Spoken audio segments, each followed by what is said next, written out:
Namaste. Let us move to the next problem. Prakash, Pradeep, and Prashant entered into a joint venture agreement.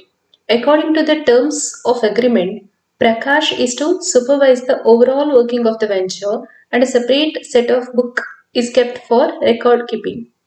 Prakash is entitled to 5% commission on sales.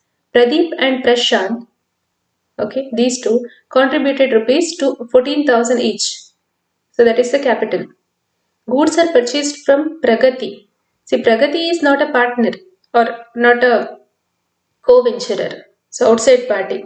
So Pragati, goods were purchased from Pragati for rupees 30,000 and from Prakash's own stock 9,000. These two things we are writing in the joint venture account, right?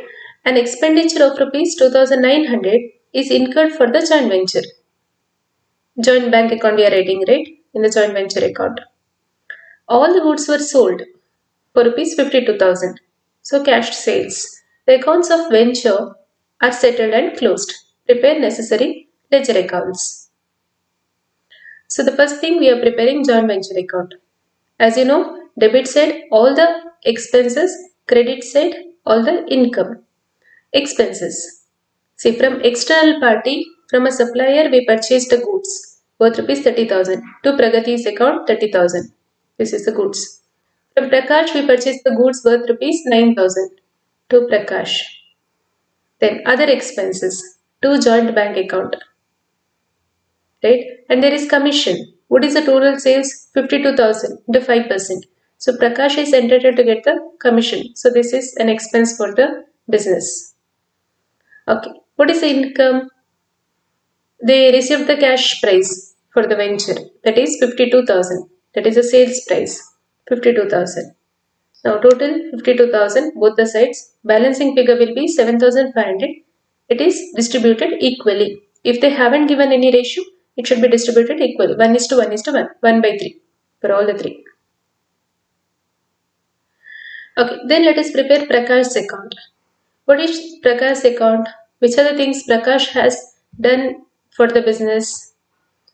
He has provided with the stock, 9,000 stock by joint venture account. Then 2,600 he is entitled to get a commission. Then his share in the profit 2,500. So total Prakash has to get 14,100. He is not getting any share, debenture, nothing. So everything should be paid in cash. So we have to write to joint bank account 14,100. Clear? Next comes Pradeep. Pradeep's account. Pradeep account here he has introduced the capital, right? So when he introduced the capital, we have to write by joint bank account. See here we haven't written joint bank account because Prakash hasn't introduced the capital in the form of cash. Here cash is there, right?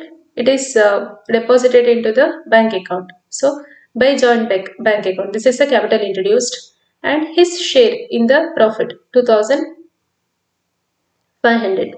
So total, the joint venture has to pay 16,500 to Pradeep. 16,500 to Pradeep.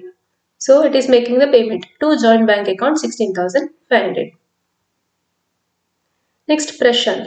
Prashant introduced the capital by joint bank account 14,000 and his share of profit 2,500. So total payment made to joint bank account 16,500. Then let us prepare joint bank account. Debit side, as you know, receipts, credit sides, all the payment. So here, debit side, we are writing what is the receipt? Capital was deposited into the bank 14,000. Pradeep, Prashant's capital 14,000 and joint venture sale price 52,000. This is the receipt, total amount received. Okay. What is amount paid? 2,900. Expenses are paid out of our bank account. Then for Pragati payment was made 30,000. Then for Prakash 14,100 was paid. Pradeep 16,500 was paid. And Prashant, see here how much paid? 16,500. So total will get tallied. Clear? and there should not be any balance carry forward because you're closing the account. You're closing the entire business joint venture. Pragati's account you can write because we are purchasing from Pragati, right? On credit. So joint venture account dated to Pragati's account 30,000. Then we are making the payment. Pragati's account dated to joint bank account 30,000. Clear? Yes. Thank you.